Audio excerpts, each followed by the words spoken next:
Mercados en los que les tenemos que contar que el IBEX 35 en este momento cotiza en positivo, un 0,17% arriba, 11.825 puntos. Unas empresas que hoy, sin remedio, tienen que mirar a Estados Unidos, donde la contienda electoral pues ha llegado ya a las urnas, ha llegado el día, están los norteamericanos votando. De momento nos dicen los medios especializados que siguen el minuto a minuto de las elecciones, que seguimos teniendo empate técnico. Vamos a ver en qué evoluciona y vamos a ver cómo lo interpreta nuestro analista de cabecera. Hoy se estrena con nosotros alguien que yo tenía muchas ganas de tener en el programa. Aquellos que escucharon aquel podcast que hicimos de la gran apuesta pues le conocerán. Aquellos que han escuchado Tu dinero nunca duerme también le conocerán.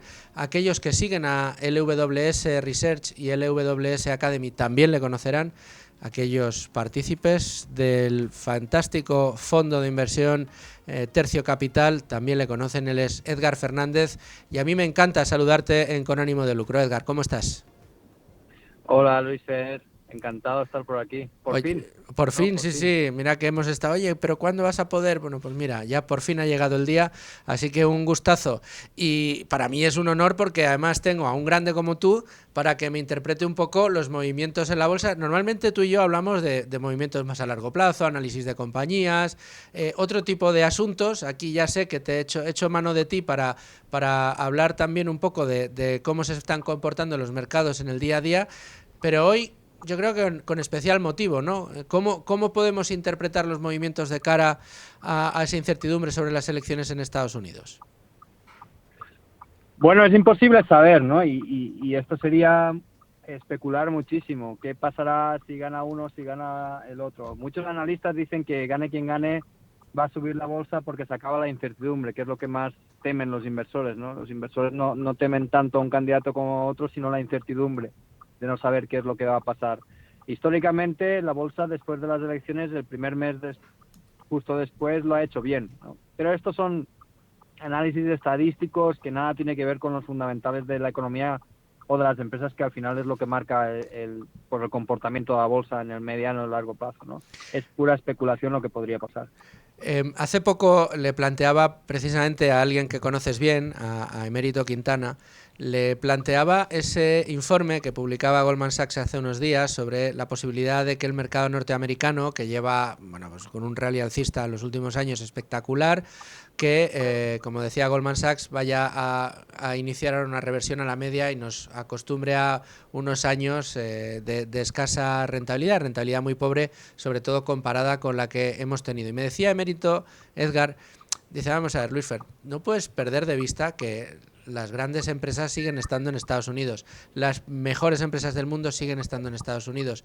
Aquellas compañías que marcan el paso en el desarrollo de nuevas tecnologías, en el desarrollo de innovación, en el progreso, siguen estando en Estados Unidos. Y me decía, me cuesta mucho creer que todo esto vaya a darse la vuelta porque sí, por una simple cuestión estadística. Exacto. Es lo que dice Mérito, es totalmente certero ahí. Las mejores empresas están en Estados Unidos, los más innovadores están en Estados Unidos. No solo empresas, sino importan el mejor talento del mundo, ¿no? Quien quiera desarrollarse profesionalmente sabe que Estados Unidos es el lugar donde ir, ¿no? Y eso no va a cambiar, al menos en el corto plazo no va a cambiar. Sí, un candidato podrá hacer unas cosas, otro candidato podrá hacer otras cosas, pero esa cultura empresarial que tiene el país en sí, que está enraigada no en los políticos, está enraigada en la población, eso no va a cambiar, por lo menos en el mediano plazo, ¿no? Edgar, de cara precisamente a esa posibilidad, ¿ves que Europa sí que puede cojear? ¿Crees que en Europa los síntomas que está mostrando la industria automovilística, que no solo ha sucumbido a las propias políticas europeas, casi podríamos decir han acabado con ella sin remedio, ¿crees que va a sufrir en los próximos años? ¿Que vamos a ver cómo ese cáncer que parece sufrir en este momento la industria del automóvil, con esas dificultades en Volkswagen, en Stellantis, en otros conglomerados, se va a producir metástasis en otras partes de la industria europea? ¿O crees que no va a llegar la sangre al río? Bueno, el problema que tiene Europa es de ineficiencia y falta de productividad. La productividad está estancada desde hace muchísimos años y no somos eficientes produciendo una carga legislativa enorme.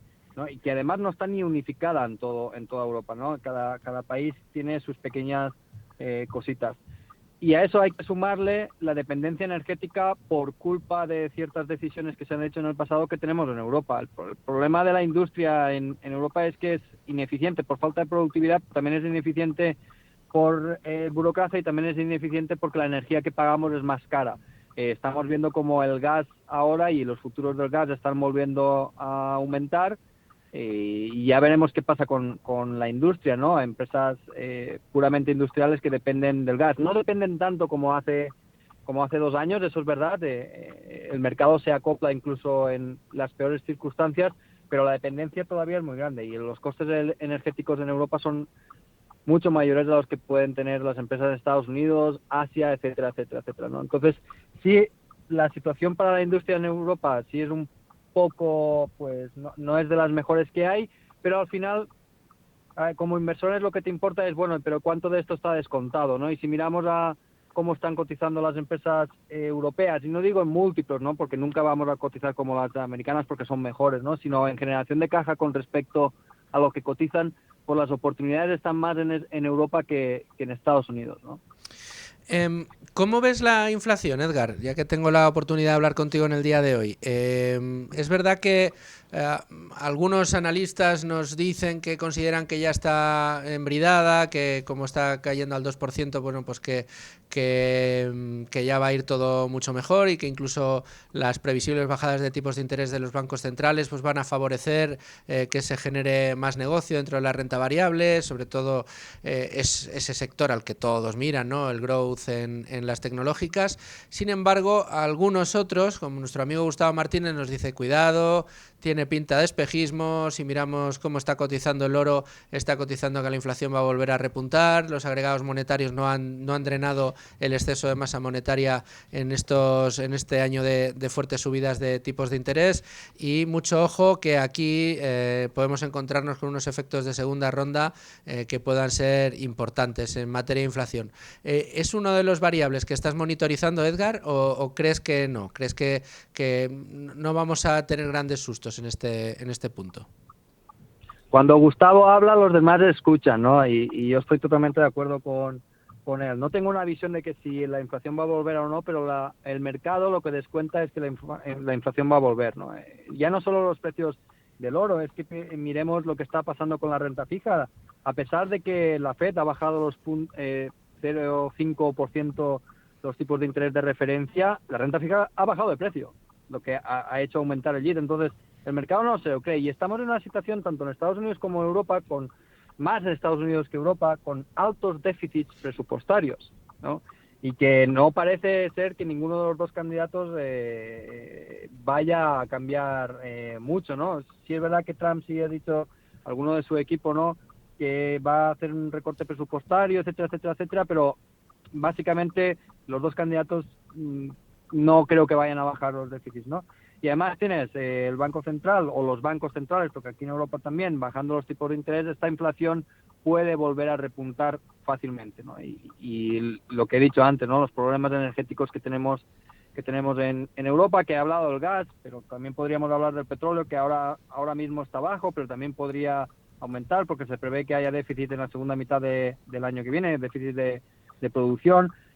Y no solo petróleo y gas, miramos todas las materias primas o casi todas las materias primas, las más esenciales para la industria, para la transición verde esta que nos están imponiendo, pues la oferta no está ahí para la futura demanda que esperamos de aquí a 2030, ¿no? Entonces podemos vivir un episodio como los años 70-80 en el que sí, la inflación parecía que en primera instancia se había controlado y después vuelve a repuntar, ¿no? Yo no tengo una visión o una predicción de lo que vaya a poder pasar, pero si me hicieras apostar, si me obligas bajo pistola a apostar, yo diría que la inflación tiene probabilidades de que vuelva a subir, ¿no? Y además Pues, es que hay que analizar los incentivos. sí, pero me tengo que quedar con esa apuesta, Edgar, porque vienen los servicios informativos. Prometo darte más tiempo el próximo día y me hablas de esos incentivos, que es muy importante, que son los gubernamentales, me figuro, era de los que me ibas a hablar. Edgar Fernández, muchísimas gracias por estar con nosotros. Gracias.